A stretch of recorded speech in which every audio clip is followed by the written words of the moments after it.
ये बातें किसी को मत बताना, धीरे बोलो, कोई सुन न ले। ये बात हम सबके कानों में पड़ी होगी और हमारे मुंह से भी कई बार निकली होगी, लेकिन सोचने की बात यह है कि यह वाक्य कब कब हमारे मुंह से निकलता है और कब कब हमारे कानों में पड़ता है, क्योंकि ऐसे काफी गुप्त राज होते हैं जो हम दूसरों के कानों में पड़ने नहीं देना चाहते, और अक्सर परिवार में अशांति का कारण हम स्वयं ही होते हैं। हम इस बात को देख पाए या भले ना देख पाए, पर यही असली सच है, क्योंकि जाने अनजाने में मूर्खतावश हम खुद ही अपनी वह बातें दूसरों को बता देते हैं जो हमें कभी नहीं बतानी चाहिए, और वही बातें जो जाने अनजाने में हमने किसी दूसरे के सामने बता दी थीं, वही हमारे दुख का कारण बन जाता है, वही हमारे झगड़े का कारण बन जाता है, और फिर हम पछतावे के अलावा कुछ नहीं कर पाते। बाद में हमें पछतावा होता है कि मुझे यह बात किसी को बतानी नहीं चाहिए थी, मेरी ही गलती हुई कि मैंने जाने अनजाने में यह बात सभी को बता दी। इसीलिए आज की इस कहानी में आपको जो बातें मैं सुनाने वाला हूं, उसे सुनने के बाद आपको वह 7 ऐसी बातें पता चलेगी जो आपको कभी किसी को नहीं बतानी चाहिए। और तो और, यह जो 7 बातें हैं, ये आपको अपने पास क्यों रखनी है, इसका कारण भी मैं आपको समझाऊं। इन 7 बातों के अलावा बहुत समय पहले बात है। एक नगर में रामू नाम का एक युवक रहता था। वह युवक बहुत गरीब था, कुछ पैसा नहीं था। उसके पास 2 वक्त की दाल रोटी भी बड़ी मुश्किल से उसे नसीब होती थी। किसी काम की तलाश में दिन रात खोज करने पर भी उसे कोई काम नहीं मिल रहा था। फिर एक दिन उसने अपनी पत्नी के सामने अपनी सारी समस्या बता दी। उसने अपनी पत्नी को कहा, मैं जिस जगह भी काम मांगने के लिए जाता हूं, तो हर कोई मुझे यह कहकर काम नहीं देता कि हमारे यहां काम की जरूरत नहीं है। मैं काम की तलाश कर करके थक चुका हूं। मुझे समझ नहीं आता कि मैं तुम लोगों का पेट कैसे भरूं, अपने बच्चों को कैसे पालूंगा, और यह चिंता मुझे दिन रात खाई जा रही है। यह सुनकर उसकी पत्नी ने कुछ सोचकर कहा, तुम एक आदमी के पास सिर्फ एक बार ही काम मांगने के लिए जाते हो, और जब वह काम नहीं देता तो तुम दोबारा उसके पास नहीं जाते। अगर तुम्हें उनसे काम लेना है तो तुम्हें हमदर्दी जतानी होगी, तुम्हें उनसे हमदर्दी हासिल करनी होगी, अपनी गरीबी दिखानी होगी, ताकि वह लोग तुम्हारी मजबूरी समझकर तुम्हें काम पर रख ले। इसलिए शर्म मत करो, उन्हें अपनी मजबूरी बताओ, अपनी गरीबी बताओ, और इसी उपाय से तुम काम पा सकते हो। यह बात रामू के मस्तिष्क में बैठ गई। अगले दिन काम मांगने के लिए वह उसी सेठ के पास पहुंचा जहां पर वह पिछले दिन काम मांगने के लिए गया था। लेकिन इस बार उसने हाथ जोड़कर उस सेठ से प्रार्थना की, उससे विनती की कि वह बहुत गरीब है और उसे काम की बहुत आवश्यकता है। वह जो कुछ भी उसे देंगे वह उसमें संतुष्ट हो जाएगा, पर कृपया करके मुझे अपने यहां काम पर रख ले। उसकी यह हालत देखकर उस सेठ ने उसे अपने यहां काम पर रख लिया। वह रोज वहां पर काम पर जाने लगा। अंदर ही अंदर वह खुश तो था कि उसे काम तो मिल गया, लेकिन उसे वेतन दूसरे लोगों से कम मिलता था। वही काम जो दूसरे लोग कर रहे थे, उन्हें ज्यादा वेतन मिल रहा था और उसे कम वेतन मिल रहा था। जब इस बारे मैंने अपने सेठ से कहा, तो सेठ ने कहा कि देखो भाई, तुम्हें काम की जरूरत थी, मैंने तुम्हें काम दिया, मेरा धन्यवाद करने की बजाय तुम मुझसे शिकायत कर रहे हो, यह कैसी एहसान फरामोशी है। यह सुनकर रामू वहीं पर चुप हो गया। बात कहीं ना कहीं सत्य थी। सच थी कि सेठ ने तो उसे उसकी मजबूरी के हिसाब से ही काम दिया था, और इसीलिए वह उसे अपने अनुसार ही वेतन देता था। लेकिन धीरे धीरे उसने यह बात अपने सगे संबंधियों और अपने दोस्तों को भी बताना शुरू कर दी कि उसका सेठ कैसा आदमी है और उसे कितना वेतन देता है। समय बीतता रहा और रामू पूरी लगन के साथ अपना काम करता रहा, लेकिन अब परिस्थितियां बदलने लगी थीं। सेठ अब रामू से दूसरे लोगों से ज्यादा काम लेता था और उनसे कम वेतन उसे देता था। यह बात रामू के मन को बहुत खलती थी। वह दूसरों से ज्यादा मेहनत कर रहा था और उनसे कम वेतन पा रहा था। इससे उसके आत्मसम्मान को बहुत गहरी चोट पहुंची। अब धीरे धीरे उसका मन अपने काम से हटने लगा। उसका मन काम में लगता ही नहीं था। जाहिर सी बात है कि ऐसी जगह किसका मन लगेगा जहां आदमी को अपने आत्मसम्मान के साथ समझौता करना पड़े। इसीलिए जल्द ही उसने अपना काम छोड़ दिया और वह घर पर आकर खाली बैठ गया। अब उसके पास घर का खर्चा चलाने के लिए भी पैसे नहीं बचे थे। इसीलिए उसने अपने सगे संबंधियों और अपने दोस्तों से सहायता मांगनी शुरू की।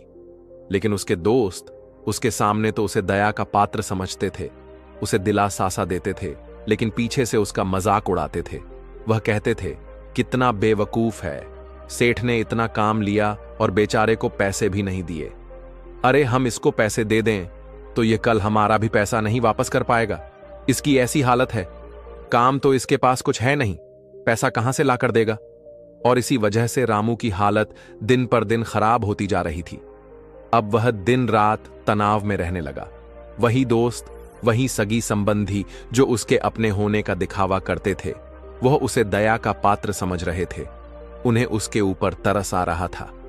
सब लोग आकर उसे ज्ञान तो बहुत देते थे, लेकिन कोई सहायता नहीं करता था। और अक्सर ऐसा ही होता है, ज्ञान देने वाले तो बहुत मिल जाते हैं, लेकिन मदद करने वाले, उंगली पकड़कर, हाथ पकड़कर आगे चलाने वाले कितने लोग मिलते हैं। फिर एक दिन उसे पता चला कि पड़ोस वाली गांव में एक बौद्ध भिक्षु आया हुआ है जो बहुत ही ज्ञानी है। रामू इतना तनाव में था कि उसे कोई रास्ता नजर नहीं आ रहा था। इसीलिए जाने अनजाने में वह उस बौद्ध भिक्षु के पास पहुंच जाता है। वहां पहुंचकर वह सीधे उनके पैरों में गिरकर रोने लग जाता है। वह रोते रोते उन्हें अपनी सारी परिस्थिति बताता है। उसे बताता है कि किस तरह उसके सेठ ने उसका फायदा उठाया और उसके सगे संबंधी उसके साथ कैसा व्यवहार रखते हैं। सारी बातें सुनकर बौद्ध भिक्षु ने उसे चुप कराते हुए कहा, बेटा, यह सारी समस्याएं तुम्हारी बुद्धिहीनता, तुम्हारी मूर्खता के कारण उत्पन्न हुई है। अगर तुम्हारे अंदर समझ होती और तुम समझदार होते तो इनमें से एक भी समस्या तुम्हारा मन को दुखी नहीं कर सकती थी। लेकिन तुमने अपने अविवेक के कारण, अपनी मूर्खता के कारण खुद ही अपने रास्ते में कांटे बिछा दिए। परंतु आज मैं तुम्हें 7 ऐसी बातें बताने जा रहा हूं जो भूलकर भी किसी को मत बताना। और इन बातों का अनुसरण करते हुए तुम बाहर से मिलने वाले दुखों को तो दूर कर ही सकते हो जो बेवजह दुनिया की वजह से तुम्हारे अंदर पनपते हैं। पहली बात जो किसी को नहीं बतानी चाहिए वह है अपनी मजबूरी।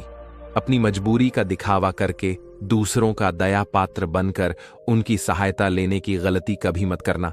हो सकता है कि आज वह तुम्हारी मजबूरी देखकर तुम्हारी सहायता कर दे, लेकिन कल वह तुम्हारा फायदा उठाने से भी नहीं झुके। और अगर फायदा भी नहीं उठाया तो दूसरों के सामने तुम्हारा मजाक बनाने में वह आदमी कभी नहीं झुकेगा। इसीलिए कभी भी अपनी मजबूरी का दिखावा मत करो। अगर घर में 2 रोटी है, सूखी रोटी है, तो वहीं खाकर सो जाओ, लेकिन दूसरों को इसके बारे में भनक तक नहीं लगनी चाहिए। जरा आप खुद सोचो, मजबूरी बताने का क्या कारण होता है।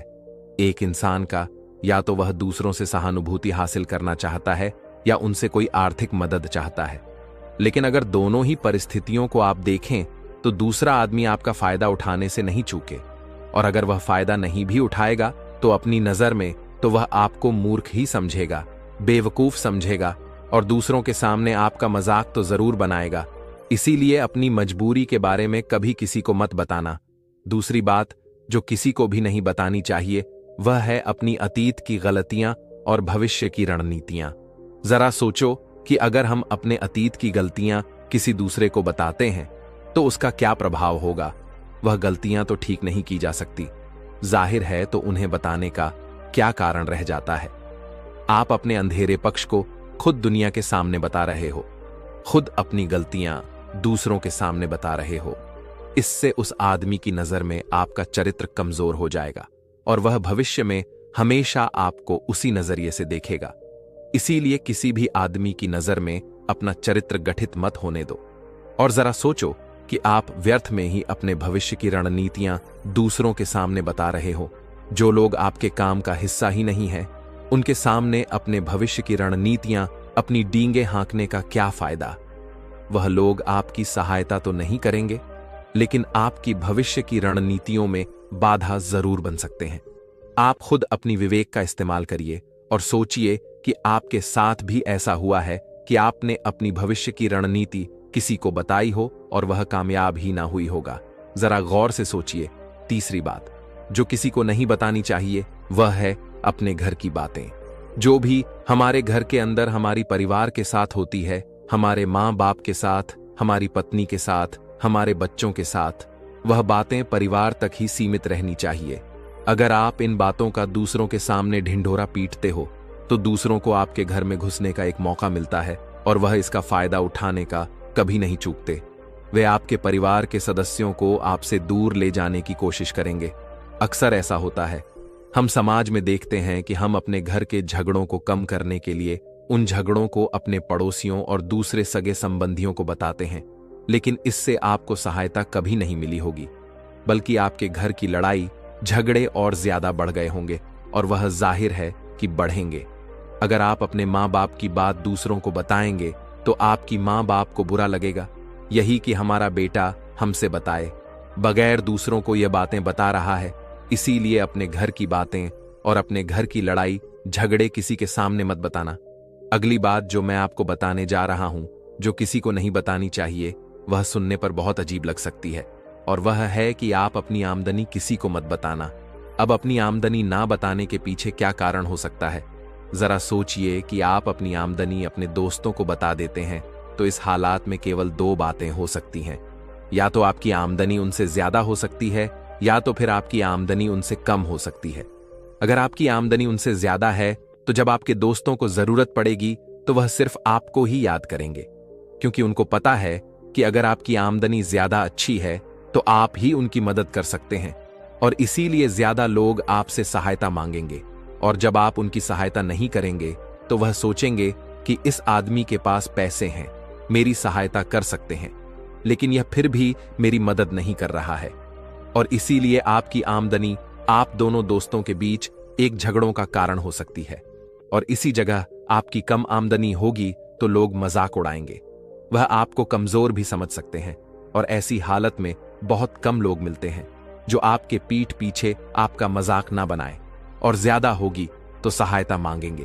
तो अपनी आमदनी बताने में दोनों हालातों में आपको ही परेशानी होगी। इसीलिए अपनी आमदनी बताने की कोई जरूरत नहीं है। अगली बात जो मैं आपको बताने वाला हूं, उसे अपनी गांठ बांध लेना और किसी को यह बात मत बताना।